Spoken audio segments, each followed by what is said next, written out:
Hello, everyone, and welcome to the 187th episode of the Poorly Planned Podcast. My name is Benedict. You may know me better as BHL Hudson. Here we talk about movies, TV shows, a bunch of nonsense. With me, as always, is my friend, co-host, and lobster buddy, Frederick. Yes! I'm looking and feeling particular red today. Yes, you are indeed. You've gotten some time in the sun, in the Danish June weather, which we love to see. It is. It's only like 23, 24 degrees back here, but it feels a lot more. And I've been out every day hitting the old tennis, and then tomorrow I'm going to do a bit of frisbee. So getting my vitamin D. That does sound like a lovely time. I've now meandered my way to the States, so we are hitting a little cross-Atlantic podcasting. So pardon any possible delays in the thing, but in the comedic timing. Yeah. The jokes will land even harder when there's 10 seconds of silence between each one. But today, we are talking a lot of stuff, actually. We're doing mini reviews. We're doing news. Okay. And we got some damn good news, dare I say. And we're doing a little topic. A little... No. Miguel O'Hara, Miles Morales, others who were in that movie. There were a lot of them. Topic. Peter Porker, if you will. Peter Porker. Spoiler alert. He's the main character. No. It's gonna be a good time. Dare I say, I'm a excited. Great time. There we go. Dare I say, the best time?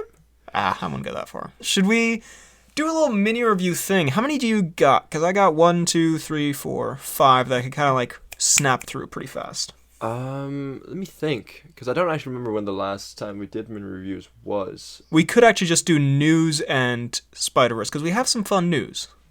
Should we? Okay, you know what? And we've got a lot to talk about Spider. Yeah. You know what? Let's just do news and Spider-Verse. All right, forget what I said. Yeah. It's poorly planned, baby. It's poorly planned. Let's fucking go. I love that excuse covers literally everything wrong with the show. Literally all incompetent moments. It's okay that we introduced a topic and then seconds later decided not to do it. We're gonna be doing some news. So let's start. Wait, where'd my news go? I had so much news. Okay. Okay, wait a minute. What the fuck? Okay, we're not doing any news anymore. We're not talking about Spider-Verse either. Fuck that. It's going to be a lobster-themed episode. You know, actually, I was at the grocery store the other day, and I saw the lobsters in the tank, and it was very depressing. Like, I don't know if I've ever seen them, like, just hanging out there, just, like, it is kind of sad. To burn. Anyway. Waiting to get picked up and sliced. Now that we're all in a good mood, let's talk about a great team-up. Also, the timecodes down below. Have you ever wanted to see a team-up between a young, fit, handsome king and a previously young, handsome, fit king who's now, some could call him old, but some could also say a distinct... I don't know where I'm going with this. I don't know. I was trying to think of a way to introduce this. It's a Mackie/Harrison Ford team-up we're talking about here. Mackie as a young man? I mean, relative to Harrison, you know? Okay, so literally anyone would be the young man in this scenario. Harrison Ford is coming in as General Ross in the new Captain America movie, or as we fondly know it, Mactin America. Thank you very much. And of course, he will be Ross / I'm gonna say probably Red Hulk. I don't know why they would do so much Ross stuff if they weren't gonna do that. But has there been a Red Hulk in the MCU so far? Not so far, so I think that's why they had to bring in the big guns, you know. That's to bring in the old boy.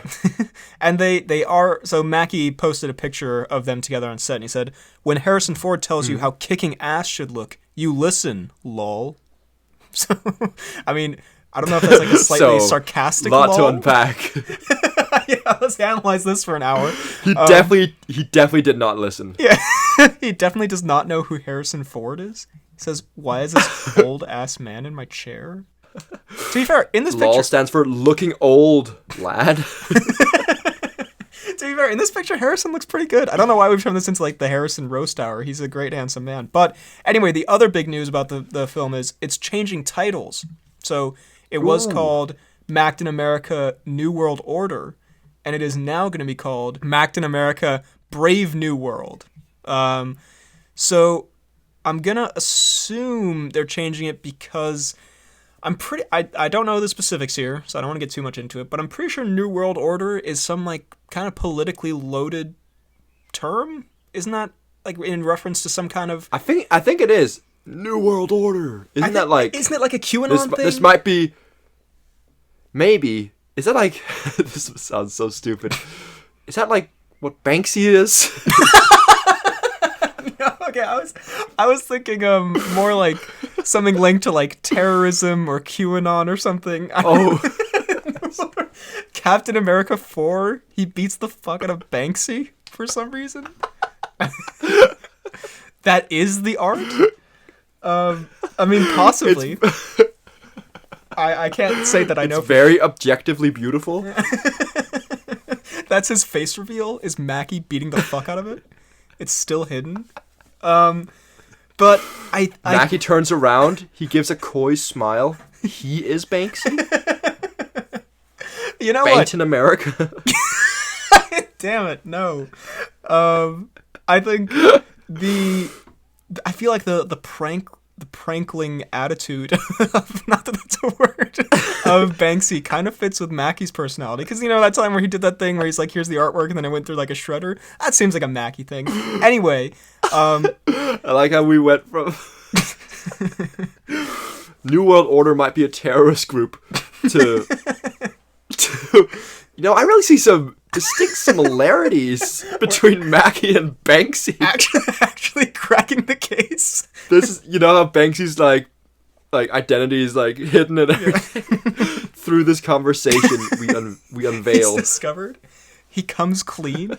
But yeah, no, I don't know if it's like a terrorist thing, but I think, like, I'm pretty sure, isn't it like QAnon? They do the thing where it's like the people who talk about, like, lizard people, and they're like, and then they're gonna, you know, they're gonna rise. All the lizards are gonna rise up, and they just start the New World Order. I think it's linked to some weird shit. So I think because I remember when it was announced, people were like, that's kind of weird. So I assume that's why they changed it. Brave New World. I'm pretty sure that's the name of, like, some famous book or something. But anyway, should be good. I'm actually excited for this. It comes out May 3rd next year. Okay, not far off then. No, yeah, and I love me some Mackie. I think we were okay on the show, but the Mackie in general. He's a great side character in the movies, and we were like, oh, can he handle his own show? Barely. So bodes very well. So bodes very well for a whole ass movie with him. To be fair, I think he's definitely not what's wrong with that show. And that show wasn't even bad, but I do get what you mean. It could use a little more substance, but we'll see. Should be fun. Hopefully he fights a big red Harrison Ford. Moving on. Let's see. We got some stuff here. The live-action How to Train Your Dragon movie has cast its Hiccup and Astrid. I saw this. So we have Mason Thames of the Black Phone fame. I assume he plays a kidnapper. In that movie, Ethan Hawke's actually the one getting kidnapped by this guy. It's a crazy twist. Yeah. I feel like you've seen the Black Phone. Haven't we talked about it? I have. Okay. What do you think of him as Hiccup? I think it's a. If it's the main guy, he does have the, like, does he? I mean, in this picture, he's got kind of like sort of messy kind of, I don't know, big hiccupy hair. Doesn't Hiccup kind of have, like, okay, I don't know. I guess he's got a bit of a wild thing going on. He looks like a youth of Dragontown or wherever they live. Okay. I believe it's Burke. Right. Sir. Sorry. And then Nico Parker as, I was about to say Hiccup. Astrid. it's a dual role. Craziest twist. They switch it every frame. As Astrid, who I believe, if I'm not mistaken, is from The Last of Us. She's Joel's daughter. Yes, I think you're correct. Who was in that briefly, but when she was there was good. I want to say it's all right. I think those are fine choices. I don't really know either of their work super well, but I mean they should be okay. I mean, I think we said we were pretty good with this. Yeah, I mean, I don't know. Neither of them give me heavy How to Train Your Dragon vibes, but we'll see. But that's the magic of cinema, dude. You've only seen him kidnap Ethan Hawke one time. You don't know what he's capable of. You've only seen Joel hold her dead in his arms one time. You don't know what's happening here. Sure, of all the things to adapt into live action, I'm not super mad at it. So, it feels kind of weird, but whatever. Moving on. Speaking of dying in arms and such, spoiler alert. But also, I mean, come on. At this point, if you don't know, it's everywhere. Whatever. Anyway, they're making a John Wick 5 is in early development. Yes. Now, I think we had, either you and I had a vigorous debate, or me and the boys had a vigorous debate, or something, where they were convinced, or you were, that, spoiler alert for John Wick 4, at the end of that movie, he does get shot in the gut by Donnie Yen, and... He does. Dies, presumably, on some stairs. But... Yeah. Maybe not, I guess, which, by the way, I really liked. I thought that was... I mean, it was everything we needed to see from his character. I felt like there was nowhere else really to go with him, and it gave the story some feeling of gravity to it. And now that if they're bringing him back, not so keen on it, if I'm honest. Exactly. I mean, honestly, I love the John Wick movies, but lately it's getting a bit ridiculous. I've had qualms with it before. We have had qualms. I just edited the episode, which who knows when that'll go up, but a little pre-recorded one of our qualms with characters who should not survive type thing. We had some qualms. There's a few qualms where, like, again, awesome action, everything like that, but like, it at a certain point it just starts getting it feels a little bit ridiculous that he just could take as much damage as he wants, even death. And I know this one's maybe gonna be like, oh yeah, we faked his death, but like, we've just seen that with Han. They've just done that. The one time in cinema they did that. Come on, Han's already done this. Han's been there, done that, got the t-shirt.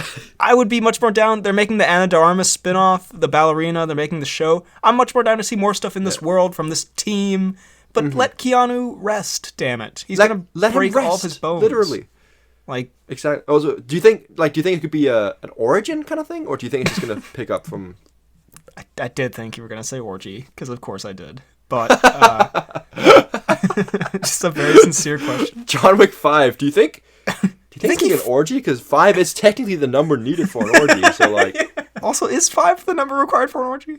I think so, because I think it's a threesome, foursome orgy. You have the chart on your wall? Get my lab coat on, my professor glasses. So... I mean, I don't think so, because they say John Wick 5. I feel like they would have said like a John Wick prequel or whatever. And also, there's no really point in making a John Wick origin. Cause turn that shit into John Dick 5. I like how that one needed to marinate for like 10 to 20 seconds for you to come through with that one. But it was worth it. I was like, you know what? An orgy's happening. John Wick. I got it. It's right there. Anyway, yeah, cool, fine. Speaking of things that are maybe cool and fine, my favorite named director in Hollywood, Andy Muschietti, of the Flash fame, and also the It movies, I want to say. And also, I'm sorry. Muschietti. It's not how you pronounce it, but it's just such a delightful name. He is apparently going to be taking on, allegedly, the new Batman movie, according to One Take News, or Empire via One Take News, whatever. But... yeah, he's going to be doing... So there's The Brave and the Bold, which is what the new Batman movie is going to be called. So it's separate from The Batman. It's the one in James Gunn's DC world. And apparently The Flash is... I mean, you know what? I'll be honest. We're, I think, like a week out now. I've seen that trailer in the cinema a few times. I'm kind of switching on a little bit because when we first saw that trailer, I remember we said, like, you know what? This looks surprisingly not that bad. I'm not gonna lie, it does not look that good to me when I see it on the big screen. Honestly, I'm the same. I've the more and more I see it, which is not a lot more, but I do see it a bit more.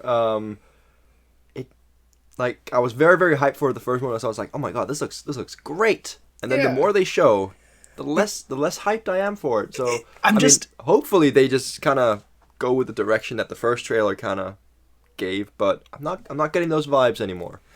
Yeah, it's from everything we've heard, and again, I feel like I've gotten suckered a little bit here because I was like, oh, Tom Cruise and James Gunn apparently are saying it's amazing. Like, they wouldn't lie to me, but I'm also like, well, James Gunn has a very vested interest, and maybe just someone made that up about Tom Cruise. But I mean, like, it looks like it has like a fun vibe to it, especially initially. But the more trailers come out, the more it has all the hallmarks of a bad superhero film, where like there's a lot of really shitty CGI in the trailer, and I'm like, if that's like the trailer, you put all your best stuff in. I was like, if this is like the best CGI shot they could do, and it looks like, kind of a little bit dog shit sometimes, I'm like, sorry, really balanced. Tell us how you really feel.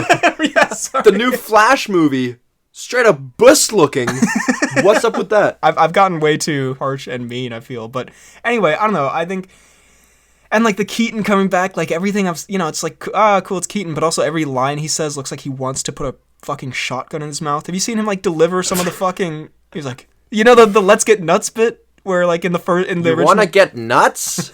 Let's get nuts. It's like he's completed the arc of the character in Birdman, where I don't know if you've seen Birdman, or no, but it's basically like I have not. It's basically like a riff on Michael Keaton's career, and he's trying to be a more artistic actor, and everyone's like, you should come back and play that superhero you were in the 80s, Birdman. And he's like, no, I don't. I want to be an artist or whatever. And now like he's kind of just done the thing that he wasn't doing in that movie. He's come back and he's... Keaton, you're doing it. Keaton, you've done the thing. It's very meta. But anyway, if it's really good, I mean, cool. That could be fun for a Batman movie. But we shall see. Should we... I feel like we have... there's some kind of whatever pieces of news here. There's a new John Cena, Jackie Chan movie. There's a... What? You say whatever, I say yummers. Bad Boys 4 casts Rhea Seehorn from Better Call Saul, which, by the way, it will also feature Johan Gruffafud, so let's keep our eyes on that. Gruffafud? But should we get to the big drama newses, both related, of course, to the Fast and Furious saga? Of course. Which, have you... I've read both. I think I'm aware of both of these, so... Let's talk about it. Well, one is a big rumor, but a big beef brewing, a big beef brew, as Diesel calls it. Yeah. And one is just a return of a quote legendary lawman who, I mean, I feel like that's a bit generous to establish with the title of legendary. But anyway, we'll get to that. We were tagged by Cian on Twitter, or I was actually. People realize you don't use Twitter. We were tagged in this tweet from One Take News, which says, Vin Diesel is reportedly upset with Jason Momoa for stealing his thunder in Fast X and blames him for the film's negative reviews. God. So, the most ridiculous thing I've ever heard. I mean, first of all, I actually facepalmed. We should stress this is not, confirmed. It's just a rumor. However, it seems like something that would be true, does it not? It definitely seems like something that would be true, and like, because I've seen Fast and Furious now. Momoa is the only good thing in that. He really is, isn't he? He is the only, and like I say, when I say good thing, I really enjoyed him in the movie. I think he was actually great. It's quite delightful, but so delightful. He was like just so incredibly unhinged that I loved it in a very non-Momoa way, In a very, it's like, because he's always like a delightful kind of like yelling eyes, like, hee-hoo! But this time he was, he was... Your mic just cut out and it just went, hee! Which is an accurate representation it's not far of off what I actually did. Yeah. So like, the fact that and Diesel was so bad in it, like, holy shit. God awful, I mean. God awful. What I don't understand about this, if this is true, I can get why, if he's mad, I don't think it's reasonable, but I can understand he's mad that he's stealing his thunder. But for him to say, if he did, that he's blaming the negative reviews on Jason Momoa doesn't really make sense, because he clearly read all the reviews that say Jason Momoa is the best part of the film. So he would know. Yeah, exactly. I don't understand how he could read that and then think that Jason Momoa is not. Yeah, I mean, I think his approach is that Jason Momoa does this one character who seems like over the top, but because he's so charismatic and is like the center of attention, it makes the rest of the characters and the whole universe and happenings seem dull or bleak or stupid, Which they are. Which they definitely are. Vin, wake up! It's not a good franchise. he took a dark street alley and turn that shit into a Banksy. Throwback to earlier. Is Jason Momoa Banksy is now the new question. Ooh. Here we go. Him and Mackie should fight. We've established that Han's done everything, so has Han also been Banksy? They all three of them need to fight to find out who is the one and true Banksy. They're standing in a freaking circle. I'm the real Banksy. No, I'm the real Banksy. Vin smiles, for he knows the identity. I mean, Vin. Look, I want to like Vin Diesel because I've seen some interviews where he seems like a fun guy, but I also really struggle to because I've also seen. Not even that I dislike him, but just that I think because I liked, or like I viewed some TikTok or reel or something of like Vin Diesel saying something ridiculous, like Fast and Furious should win all the Oscars or whatever. I've gotten a bunch now in my feed that are just him saying progressively more. It's like, Ludacris is the greatest singer of all time, and like fucking Tyrese Gibson has, pioneered whatever. Like, just these like insane statements. And so, I don't know if he's doing a character or if he actually believes it. Like, the thing is, yeah, like, because he does have moments of self-awareness at times, but most of the time I feel like he's not, and just says shit that he means, but just comes across as kind of silly. Just quick tangent here.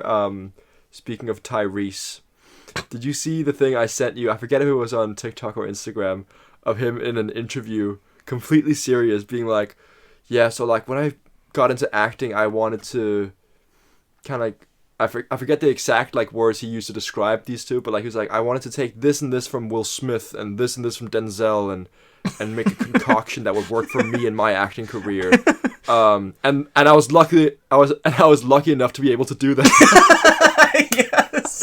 Oh like my God, Tyrese, classic. Tyrese is who I think of when I say take all the charisma of Will Smith and the acting ability of Denzel Washington and combine. What the fuck has Tyrese Gibson actually been in besides Fast and Furious and Morbius? Like, genuine question. His filmography is the Fast and Furious films, Morbius, Transformers movies, and Ride Along 2. So, I mean, like, of course, we all wish we were in the film Ride Along 2. I'm not trying to, look, Tyrese Gibson, he's done great things. He's a richer man than either of us will ever be. God. But definitely not. we're not, yeah, he's flat broke.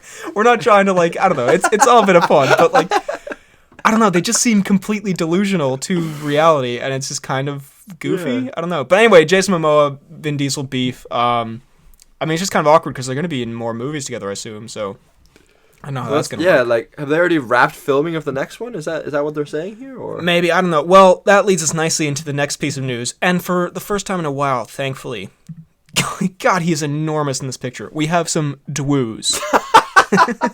Sorry, this picture used on the Empire article. Jesus Christ. The genuine awe and, like, thirst you said that with. The respect. He is, like... the restraint of not popping one right now. He is, like, the widest human being I've ever seen in this photo. It doesn't help that the background's the same color as his suit, so, like, it just looks like an extension of himself, really. But goddamn, it's a Roblox character. Sorry, I'm gonna send this to you. I can't not. Actually, Please. I'll put it in the pod. But anyway, this is from Empire. Okay. Dwayne Johnson returning for new solo Fast and Furious spinoff, and this comes to us from Dwayne Johnson's own Twitter account, and he says. He says, a quote Dwayne Johnson says whenever walking into a room, "Hope you've got your funderwear on. Hobbs is back."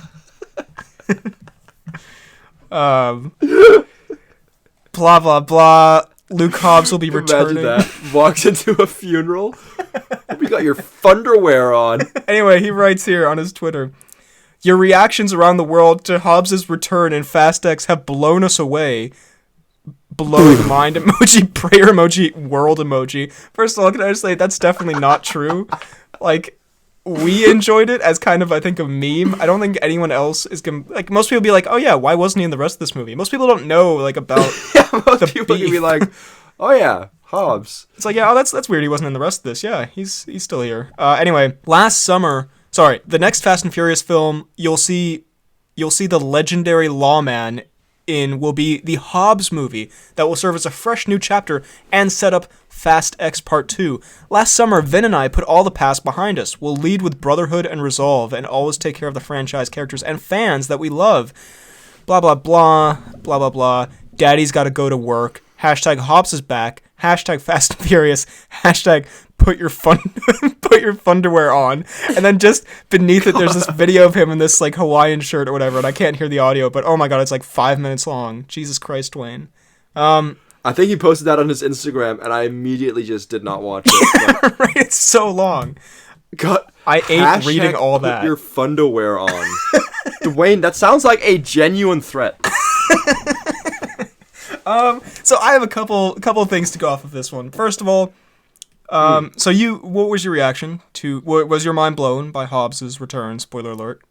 Well, in the kind of post-credit scene, I literally ripped off my pants and put on my funderwear. Right. It was incredible. As is the only appropriate reaction. And I can only describe the rest of the cinema as goblin mode because holy shit, people were going nuts. Yeah, that was that riot I heard about in Lyngby the other day. It was all from. It's very funny, actually. You know, it's funny that I say this because we were literally the only people in the cinema watching this movie. God, yeah, I thought you were gonna say, and I can only describe the rest of the cinema as incredibly empty. Well, very true. Like we were just sitting chatting. We had our feet up on the seats. Shouldn't do that. But we're just chatting. Literally no one else in the cinema. Brilliant. It was a bit of a painful time. It was like a peak hours as well. It was like 7 in the evening. It's the perfect cinema time. Yeah, no. I mean, it's not doing great. It had a big opening. It's not doing great box office-wise, I don't think. It had a pretty big drop-off. But, yeah, I mean, yeah, so you were blown away by the legendary lawman, I think it's safe to say. Yeah, I also want to say, do you think the beef was fake the whole time so they could set up this kind of thing? And are they doing it the same thing with Momoa, and are we just eating it up like the pigs that we are? I mean, we are definitely pigs eating a bunch of stuff up right now, but I do think the beef was probably genuine because he was kind of like an integral part of the movies before, you know? So like to just have him like drop off for 2 would be it just seems a bit strange because you could set up a Hobbs spin-off anytime you want. Like people are going to watch it because it's Dwayne. Yeah, I don't know. Like I think they've probably resolved the beef quite a while before they've posted this stuff. Yeah. And I probably don't think it was ever that big of a deal. And they probably were annoyed. I don't think it was ever a big deal for either of them, really. Yeah. And yeah, also, I think him and Tyrese beefed as well, so it's going to be an awkward set with Momoa and Dwayne. So many alphas in one room, but of course only one can rule them all, that being ludicrous. Being Han. Han, who ate the mushrooms and is on dating apps or something. God, what a terrible scene. What was his role in that fucking movie? He was just getting... he ate like was it a cookie or a brownie? And then he just... Yeah. But anyway, classic Han activities. Are you excited for the Hobbs movie that I guess will be coming out probably like next year if it's coming out before Fast X Part 2 or whatever? So the Hobbs... Did I say Han movie? Yeah. The Hobbs movie. Where... I would fucking love if they did a Han movie. It's just him. But then make it like completely just separate from the rest of the universe. Just like Han going like it's a Train Spotting but featuring Han. That would be awesome, actually. Yeah. Anyway, the Hobbs movie. Yeah, fine, I guess. I mean, first of all, poor Shaw. Second of all, I don't know if this is gonna... I think they're gonna have to stack this with, like, a big cast, because, no offense to Dwayne, but, I mean, he didn't... Like, Black Adam didn't do great, and apparently, I've heard rumors, I can't remember, I think they talked about it on the Weekly Planet, but apparently he's, like, having trouble getting some movies greenlit, because, like, his last few movies haven't done great, and also, like, Black Adam was, like, a DC movie, it was a Dwayne movie, like, that had all the ingredients, and it didn't do very well. So I don't think you can just put... just be like, Hobbs, it's just Dwayne. Like, I think they're gonna have to stack it with something else that'll, like, put I don't know, who's who's a man of the hour currently. Like an Andrew Tate. Wait, what'd you say? A Hobbs ludicrous spin-off. That Actually, genuinely, I think we talked about this with the Fast 9. Ludacris is the second most charismatic person in those movies. Which is, again, a horrifying thing to say, but... Anyway, I guess we're excited for the Dwayne movie. I think it might be him versus... Did you say who's a man of the hour? No, it's because I saw he did an interview or something. I was trying to think of like some relevant pop culture. We need a top dog in here. Just the poster. The Rock versus the Top G. To be fair, I would watch 8 hours of Dwayne Johnson beating the shit out of Andrew Tate. Completely real footage. Andrew Tate's like strapped to a chair, completely defenseless. It's not even a fair fight. It's just... Dwayne gets out his tattooing needle, writes on his forehead, Fundawear. No, Andrew Tate should not be anywhere near anyone, really. What a creep. Anyway, should we move on to... We've talked a lot about Dwayne stuff. Should we move on to the actual topic for this week? I think we should. Should we dive into the box office smash? It's actually doing crazy well because the first one didn't do great, but then in the years past, it's like really picked up steam on streaming and stuff. And this had, I think, the third highest opening domestically of the year, which is pretty nuts. Ooh, okay. So let's get into Spider-Man Across the Spider-Verse. Ooh. Are we going to go spoilers from the get-go, or are we going to kind of keep that on... First go non-spoilers? What's the let's go spoilers. Let's do the thing. Let's go. But most people have seen it. It had such a big opening. Come on. Honestly, I really, really enjoyed this. It was so good. Like I kind of knew it was gonna be good. Hot take, kind of hot prediction here. It was probably gonna be great. But it really, really was just so good. I think it was fun. It was like it delved into some like deep issues and like, you know, kind of the whole identity. Do I tell? Do I not tell? Like reveal my secrets. Great twists. I liked the overall interactions and the whole story. It was just overall a great time. I would agree. I thought, again, hot take, this movie that's like the highest rated movie on Letterboxd ever is pretty good. But I thought it was pretty damn good. I thought it was a very good movie, yeah.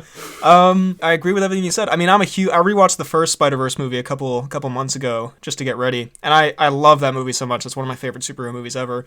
And I was just like, yeah, normally I would be kind of nervous going into a sequel to something that I loved so much, but because of the creative team behind it, because of how good it looked, and because of just like, I don't know, yeah, just the first movie's quality, you can tell that and there's so much to do too. There's so much to explore. It's got this vibe where it'd be very, very surprising if you got disappointed going into it because of, as you say, like the kind of style and direction and everything. I know it's like just the plot and source material of it. It's like it's very, very hard to kind of deviate on the like really good path they've already started. Yeah. I'll say let's start. We'll get into. I don't really have too many complaints. We'll get into some. It's interesting because most people I've talked to actually, which was only like 3 or 4, they've had more criticism than I have ever. Just in my circle in general. So we can get into that more, but I think we can start with character-wise, I really loved what they did with Miles. I think there are, if I was to say any criticisms, and this is kind of pointed out by some of the people I talked to, there's a little bit of kind of strange weighting on certain characters, like towards the start and the end. There's a lot on Gwen Stacy, and there's not really anything on her throughout or whatever. But I would say, I could definitely say Miles Morales is one of my favorite superhero characters ever in these films. Like, I don't know anything about the comics, but in these films, he's just like, from the first film to now, he has such a likability to him. He's very funny, but he's extremely relatable. I found him, especially watching that first movie, you know, I think we're older than he is. Like, I think he's 15 in this or whatever. But, like, watching that first movie when you're a bit younger and now a little bit later when he's a little bit older and he's going through, you know, some things that we went through in more recent years. Again, we're 21, we're not 15. But he's just incredibly well voice acted, and I loved the relationship between him and his parents. I thought that was excellent. And it was so well built on from the first movie. It felt like such a natural progression of who he was. Like, he's learned the lessons from the first movie, and now he has more growing to do in different ways. Yeah. And the growing's also part of the parents also need to grow in ways and like accept the fact that he's growing. You know, it's It's all connected. No, I thought the conversation with him and his mother before he goes off after Gwen was just fantastic. I mean, just like, and that's the big thing I want to say about this that just kind of stood out to me, even in comparison to the first film, because there's a lot here that the first film does well, but it does definitely feel like a bigger movie. It's a lot longer, and I don't know if, I feel like you'll get what I mean by this, but the first movie, obviously it's amazing. This feels more like a real movie, if you know what I mean, or like kind of like this movie takes more time to develop things, and sort of like it has a lot of pauses in like dialogue. It has a lot of sort of like moments to let things sink in. I'm not saying animated movies aren't real movies or can't like have real stories, but the first one, I love it so much. It's like, you know, it's like a fun animated adventure, and like there's a lot of it's a lot going fast. It's really fun. This one, there's a lot of pauses, there's a lot of like moments to take stuff in, and I really love what they did with the dialogue, which comes from, I guess, the writing and also the voice acting. Especially for an animated movie, everyone feels very real, like the way they talk, just like the way people talk with each other. It doesn't feel scripted. It feels very much like real people. Exactly. Yeah, I agree. And in terms of visuals, I think this is visually one of the best superhero movies ever. I'd say, yeah, it goes above and beyond the last one. I love the different, like, I mean, we kind of touched on it in Doctor Strange, where that's obviously like a live action movie, but like the kind of different styles across the universes and stuff like that. Like, what's his name? Is it Hoagie? Is that his name? Bogey Hoagie? Like the British guy. So cool. And like how that like his kind of, you know, animation and style, seeing it interact with like the otherwise normal style of Miles and Gwen is I really liked it. And then also like when they like go into the Spider City and like you just see like the sea of different, you know, different styles and stuff like that. I enjoyed. Yeah, they have kind of like Doctor Strange. They have like the kind of montagey moment where it goes through like a bunch of different styles, but then also like really commits to it more and has like people, you know, present characters throughout the entire movie having different styles, and that also leads to a lot of the comedy. I thought some of the Spider-Punk kind of jokes were really funny. That's Daniel Kaluuya, by the way. I don't know if you knew that. Just the combination of the music and the visuals were like just the vibes of certain shots, like especially I think it's the Spider-Man 2099 theme, but that like synthy kind of, I don't know, music that comes when he comes in, like just like such a, I don't know, amazing atmosphere that comes from those incredible visuals. And like, yeah, like the creativity is like out of this world, you know. It's like, if anything, that's again one of my only complaints really is like it's almost too creative for its own good. Like it's such a crazy movie. There's so much shit going on, and like you can tell it's because they're really talented. Sometimes and creative. You do get a little bit, but it's like a little overwhelming. You get a little bit lost in. Yeah, I'm like, what's going on? Where do I look? It's I love it, but yeah, it can be a little bit overwhelming. In terms of plot, what do we think? I really liked it as well. Yeah.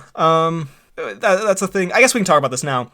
I saw this with my mother, and she liked it, but she said she was quite confused by it, and she thought it was a little bit too much. Also, it was funny, as we were leaving the cinema, this old guy, he was like, "Did you just see Spider-Man?" I was like, "Yeah." And he's like, "I have no idea what just happened." And I'm like, "Yeah, no, that's fair." I mean, I was like, "I don't know if you're the target demo," but you should totally have said that to him. Well, sir, not to be rude, but your wrinkles have wrinkles. He was really sweet. He was really nice, but he was also such an old timer. This guy being like, "Oh my god, I was so confused. Could you explain it to me a little bit?" Well, I don't think this movie's for you, pal. So why don't you shuffle along? Yeah. I think your elder bus is leaving. Kick him down the stairs. Yeah, the bus to the elder care home left 5 minutes ago. Yeah, that's it for you. I think I saw your hearse outside. Sorry. No, he was very nice. But and also your hearse is outside, sir. Imagine that. This elderly guy's like, "Young lad, I was so confused." Your hearse is outside, dude. It's time to let go. To be fair, if any movie's gonna give an old guy a heart attack, I feel like it might be this one, because I mean, there's a lot going on. But anyway, that in the headlines: Spider-Man opening weekend 65,000 elderly dead. Anyway, enough like weird elder abuse. But and also I think someone else, a friend of mine, although he had other complaints with the story, but it was also like a little confusing and a bit much. And to be fair, like I get it, but also like I feel like it's a little bit overwhelming, just like visually and a lot going on in terms of the story. And I'm gonna say something. I'm not going against my mother here, who I love and respect very much. Of course, I would never say anything against her. Of course. But I'm gonna throw this out there. I don't think it's that confusing of a movie, if I'm honest. I don't think it's that hard to follow. I think some people... And maybe again, it's... Sorry, go ahead. No, go on. You were about to say something very controversial, I feel. Yeah, some fucking people... No. I think there's just like... And I understand... If you're not like super into these superhero movies and you're kind of... I don't know, you're used to... Like, I'm trying to think of how to say this without sounding super patronizing. But like... I feel like some people, they just see, like, multiple dimensions, and they're like, and, like, superhero sci-fi stuff, and they're like, like, it's all dimension, it's so hard to, I can't understand, like, where dimension are they in now? Why is this guy here? And it's like, if you watch the movie, they say the stuff. They say like, pretty much everything. It's like, you can understand the concept of another dimension. It's like, and then this person comes from this dimension. It's like, it's not like asking you to, I would say, like, things that are much simpler in terms of, dimensional, whatever. Like, Game of Thrones is much harder to follow when it has, like, lots of characters and lots of intricate plot lines. I was like, it's pretty... different families and stuff like that. Yeah. Well, I mean, do you think it's because, like, because we've seen this, like, multiverse stuff so much lately, and we've, more so than other people, kept pretty up to date with it, I think. Do you think we've just kind of gotten used to that? And then, like, if we kind of went into this without having seen any of the Doctor Strange or Avengers or any of, like, Loki and stuff like that, do you think if we went into, like, to this, do you think we'd find it a little bit more confusing, or do you think we would just kind of pick it up? No, I think that's a fair point. I think, yeah, we are more, like, we watch all this stuff. And even we've complained about some MCU stuff being, like, it's too, like, Loki, where they're like, and then there's a fucking million plot lines, whatever. And maybe, like, especially because we've seen all that, by comparison to that, we're like, oh, this is pretty basic. We can follow this. It's a bunch of spider people. Mm-hmm. No, I get that. And also, to be fair, but even still, I don't think it's that. Yeah, I agree with you. I don't think it's the most complicated thing. No, to give my mom some credit, so most of the stuff you should tell your mother that. Yeah, to her credit, she was mostly confused about stuff that was like based on the first movie, which she hadn't seen since 2018. So like she was like, who, like, the stuff with his uncle and that kind of stuff. So I get that. Like that's a little bit. But anyway, I think it's a valid enough complaint. You can't say anyone's complaint isn't valid, but I do also think it's maybe a little overblown, where it's just like it gets lumped in with like all the other like just dimensions and comics, and I can't understand. I'm like it's pretty. It's just all you have to know is like there's a place where people from other dimensions can show up, and there's a lot of Spider-Men, and like that's that. But anyway, should we talk villains or main villain? Really? Shall. Well, there are two villains, I'd say. The Spot. What are we thinking about him? I actually really enjoyed him as well. I thought it was a very, very, like, because I did not expect him to become as big as, or like as powerful as he did, because I thought it was just kind of be like as it was, pitched up to be, just like villain of the week kind of thing. But I like the voice acting a lot, and like the more and more you see him, like the more you kind of, obviously, I don't sympathize with him, but like you kind of like understand a bit more. I don't think there's anyone who's like this guy's obviously very evil, but like in this movie, I don't think there's any villain that you look at and like, okay, he's just irrationally, evil. I think everyone, you can kind of understand their point of view and where they're coming from, and their motives and stuff like that. And I like how creative his like being and ability allows the like animators to be, and like the fight scenes and everything like that. I think it's very, very good. Yeah, no, I feel the exact same way. I think his character was really funny, and then transitioned into like actually like a threat in the story, which surprisingly effectively. And I think his powers led to some of the most fun action in the whole movie, especially that first first encounter they have. It's just a lot of fun. There's a lot of character in that between both of them, as well as like the fun dynamics of shit falling out of his body. Who voices him? I can't remember. It's someone, because in the very beginning I was like, that's Ryan Reynolds. I don't think it's Ryan Reynolds. It's someone famous. I think it's some known actor. Also, by the way, the Da Vinci guy at the start, the Da Vinci Vulture. Oh yeah. That was Jorma from The Lonely Island. Really? Yeah. Also, Andy Samberg's so random. Andy Samberg is What? Ben Reilly, the overdramatic '90s Spider-Man. He's the one who's just like super melodramatic and no. Oh yeah. Like the guy who's like depressed and like like with his head against the wall. Okay. Yeah. It's Jason Schwartzman. I don't know if you are familiar. He's in a lot of Wes Anderson stuff. Yeah, he's great. Yeah. And I thought Oscar Isaac as Miguel O'Hara was another, good villain or like kind of antagonistic presence. And I thought just like the triumph of, again, just on Miles Morales' character. Again, what I loved rewatching that first movie, it's such it's a really feel good and just like inspiring kind of story of like he has lots of there's friends, they're nice, but like they don't really believe in him, and he like really proves to himself more than anyone that like he can be this person. And this one also, again, he has to like stand up to everyone, and like I don't know, at the end there when he just like blasts fucking Miguel O'Hara off the train. It was just such a great moment. Very cool. Yeah, I mean, just the action was a lot of fun. I like Jake Johnson briefly returning. Honestly, it was so like he had one line that was the most Nick Miller thing I've ever heard. I think we're thinking of the same. I forget exactly what he said. Is that when he's like, "I had a baby" or something like that? It's what I'm thinking of. It's around there where they're talking in that like ventilation room, whatever, and he's like trying to express emotions, and he's kind of like doing it in a weird shouting way, kind of like Nick Miller, where he's like, "I care about you, and I hope the baby's like you," and like that kind of thing. It was very Nick Miller-y.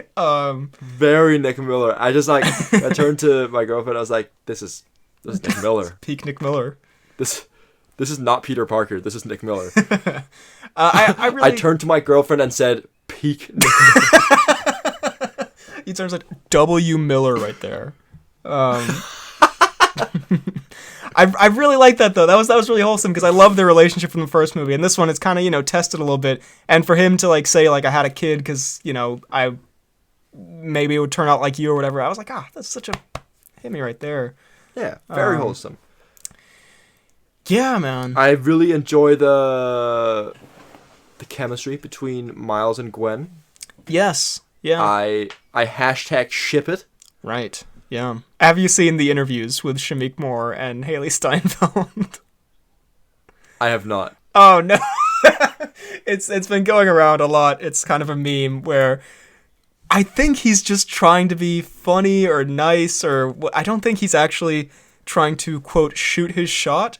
But there's a compilation of Shameik Moore like throwing out what could it be interpreted as like kind of vaguely pickup lines sort of things, and Haley Steinfeld just like not reacting at all, and it's just like bro has zero riz just as the caption on every post. I mean, it is when you put in the compilation, it's kind of funny, but they do have, as opposed to that, great chemistry in the film. And I liked also, like a lot of the, internal struggles that Gwen has to go through. And like, there's a lot of, especially for, what is essentially a kid's movie, kind of. I don't know if kids, I feel like it's above, like a Pixar kind of kids movie. It's not for that age demographic. It's like for the age demographic of any other superhero movie. But there was like a interesting nuance to both Miles's arc and Gwen's arc. And, even, a little bit with like Peter Parker and Miguel O'Hara and that kind of thing. Yeah, I agree. I think, because I think Miguel O'Hara's been... I don't think they expanded that much on his character. I think they probably will in the next one, Like, I feel like his powers and everything like that weren't... There's still, like, a bit of an unknown there that I wanted to know when watching this, and I just hope they kind of expand on in the next movie. Yeah. I think we will get that as well. Speaking of which... What do we think of the ending, the big cliffhanger finale? Ooh, I was gonna say the big twist. I really liked it. I thought it was very well done. Like the kind of slow kind of realization, because I thought when he was like, "Mom, I'm Spider-Man," and she's like, "Who's Spider-Man?" At first, I was like, "Okay, maybe she like." I thought it was like a joke, yeah. it's like it's not gonna be a big deal for her. Like she doesn't really know. She's gonna support him, whatever. And then it got just kind of more and more uneasy, and like something was off, you know. Yeah. And then when the uncle walked in and everything, I was like, oh my lord. Yeah, Mahersh back in the flesh. Mahersh back in the my flesh. I like the whole Prowler thing of Miles, but I honestly hope that that's just like something that's not going to be super focused on in the next movie. Like I think it's a fun, interesting nuance, but like I don't want it to be like he becomes a secondary main character kind of thing, you know? I think that could just be like kind of the opening of the next one, that they sort of get him out of there. Yeah, that's what I hope. I think so. Mm-hmm. But I agree. I thought it was a cool twist. I thought, yeah, more so like towards the end, you're kind of like, okay, it's gonna be him, like, you know, alternate him. But like when he first goes there, I genuinely didn't realize that it wasn't the right dimension or whatever. For like they actually they got me. I'm very excited for the next one. The next one's only like 10 months away. Like they could put out the trailer like next week, really. So yeah, pretty exciting. Yeah, I mean, there's a lot. I mean, it's a fucking crazy movie. There's a lot going on. But I feel like we kind of covered. Do you like Indian Spider-Man? Because I really do. That was great. The whole Mumpatton scene was was awesome. Yeah. No, and it was just like I just had the same, you know, sense of humor as the first one. It was a bit less funny, but like kind of intentionally so. Like there was a lot more kind of drama to it than the first one. But yeah, when it was comedic, it was again really, really funny. And yeah, he was just like, just Spider-Man if his life was great.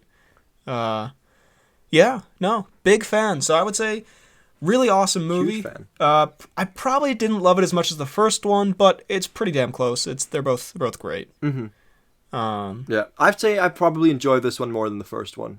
Mainly because when I watched the first one, and I think, that might not speak to the actual quality of the movie, but I think it was just like, when I watched it, when I watched the first one, everyone was telling me like, oh, you should watch this, without me having, like, I wasn't super interested in this, but then after having watched the first one and now watching this, I was very like hyped and interested going into watching this movie, and then it delivered. So I think I enjoyed this one a bit more. Yeah, good stuff. With all that said, it's now time for the Cnews.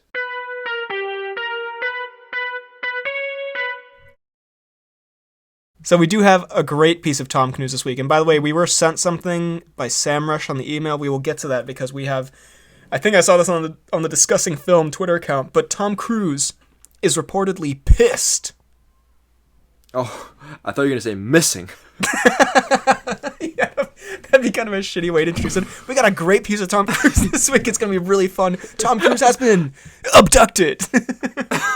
He's pissed off at Oppenheimer, of all movies. Ooh, because okay. Why? He's all about cinema and big screen experiences and jumping off cliffs and shit, and he wants Mission Impossible to be seen on IMAX screens. However, Oppenheimer comes out the week after Mission Impossible, and it has booked all the IMAX screens in North America or something. So basically, Mission Impossible will get like 1 week in IMAX, and Cruise is prowling the streets, trying to, as he usually does. Yeah, that's just not part of the story. That's just I'm reporting what I'm seeing out the window. He is prowling the streets of Hollywood, trying to convince, I guess it's Universal during Oppenheimer, to move its release date or give up the screens or something. I don't really know, but yeah, he's not happy. I don't really know how this could only get to him now. I feel like this stuff would have been planned far in advance, not like a month before the movie. I want like how does one movie book out all the IMAX stuff? Is it? What's up with that? Well, I think it's because Oppenheimer's like because it's Christopher Nolan and he's all about that, like, IMAX shit, and he really pushed for. I think it's like really, I don't know. I'm sure Mission Impossible is as well, but I feel like a lot of the stuff I've seen about Oppenheimer has been specifically like, you have to see it in IMAX. You got to, like, it's like this cinema experience. He filmed it on actual film or something. Yeah, it's a battle of the cinema freaks of Cruise and Nolan. It's both, a battle of the cinema boys. Yeah, both loving that cinema experience. I don't think he can do much about it. They've already, like, I don't know what he can do, but yeah. I do think, like, I would probably want to. I think they'd both be great, but like between the two of them, I think Mission Impossible is probably more important to watch in IMAX. Don't you think? I don't know, actually. I'd probably go Oppenheimer if I had the choice, because... Ooh, okay. This is, the spectacular action scenes in Mission Impossible, but the, like, I don't know, the visuals. Apparently, like the explosions and shit that they actually did for Oppenheimer is apparently incredible or something. So Okay. I don't know. We'll see. But I'm not going to see either of them in IMAX because I barely see anything in IMAX. But yeah, just fun cruise beef. Yeah, A delightful cruise, not having a great time. lots of beefs this episode. Should we hit some announcements and such real quick? I believe we should. All right, let's do some comments on the latest pod. Movie Boy says, haven't watched it yet, but BHL will talk about spoilers for Fast X. This ain't none ya business. I'll be honest, I have no idea what that means. I think it might be a Dwayne reference. Does he say it's none ya business in the post-credit scene or something? No, he says some bitch. That's what he says. Some bitch. Anyway. None your business. Anyway, Al Feld says, thanks for telling me about the new episode releases. Also, the FNAF trailer played before Fast X for me, and the post-credit scene with you-know-who got me excited than ever for these movies. I'm also wondering why the Mission Impossible trailer wasn't the Tom Cnews. I don't know, because we don't think about this show very much. Because we're both idiots. It's the poorly planned, bro. ZJ says, always great to get an unexpected pod, even better on a day that I'm off from school. Hashtag back to the bussy. Hashtag my father isn't a pastor. Thank you, ZJ. Josie says, the Fast X rant was so entertaining. Perfectly describes the insanity and downfall of this franchise. Great episode and very entertaining way to start my day off. Hashtag Tyrese forced humor. Hashtag breaking bus. Hashtag Tom Cruise jumps off cliff because Shakira rejected him. Hashtag my father loves pussy. All right, I feel like we're getting kind of in a strange place here. I don't know. We should be bringing fathers into this. Also, I just love the hashtag. Hashtag Tyrese forced humor. That's just so mean. But so true. Shrumpy says, going to see Fast X tonight. What it says at the headline of every script. Sorry. I honestly hope it is as big of a train wreck as you made it out to be. Hashtag rip Rick Dalton. Hashtag back to the bussy. Hashtag fast and bussiest. Hashtag killers of the flower bussy. Quentin Tarrant bussy. Spider-Man into the bussyverse. Spider-Man no bussy home. Guardians of the Bussy Volume 3. Falcon and Winter bussy. Ant-Man and the Wasp bussy mania. God, there are more here. I'm cutting it short. You know, that's all you're getting. Sean Grant says, Ant-Man and the Wasp bussy mania.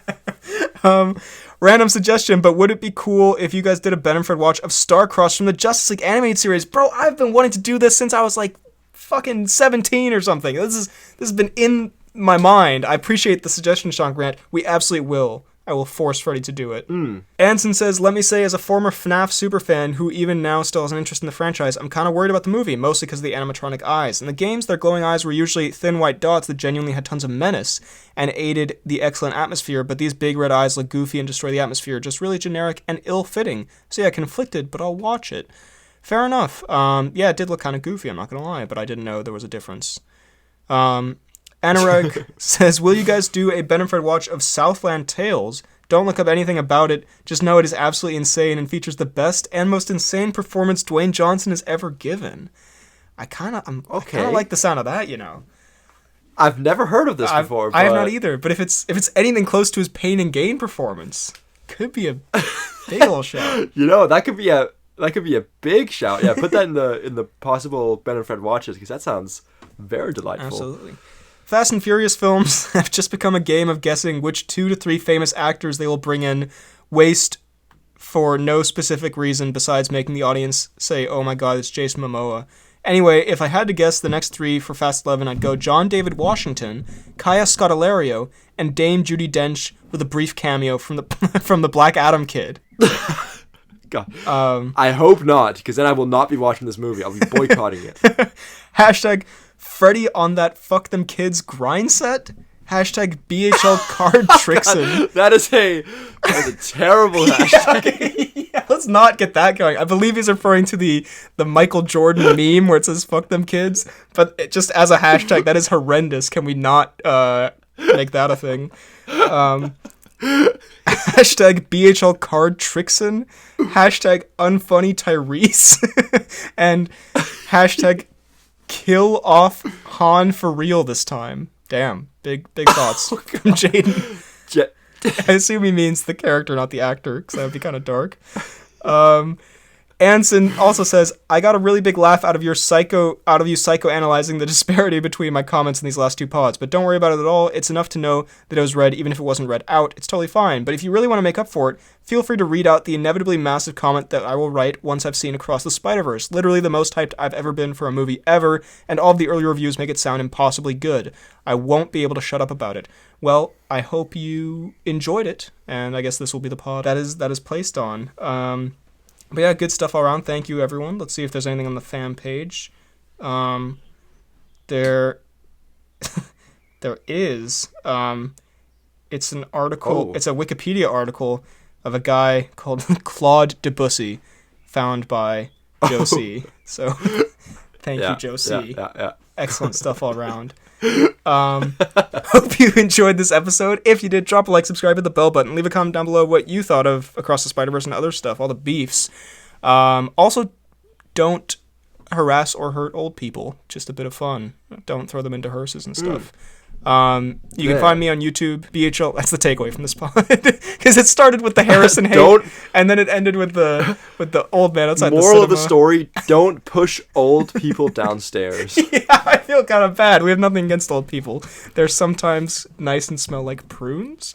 You can find me on YouTube, BHL Hudson, Instagram, Twitter, BHL_Hudson, TikTok, BHL Hudson, Letterboxd, Real BHL Hudson. You can email the pod at bhlhudsonvids@gmail.com. You can find me on Twitter at FTK_DaltSniper. You can find me on Instagram at Fidalgard. You can find me on Letterboxd at FTK_Thrums and on YouTube at FTK Space Gaming. Thank you very much for listening, and we will see you next time.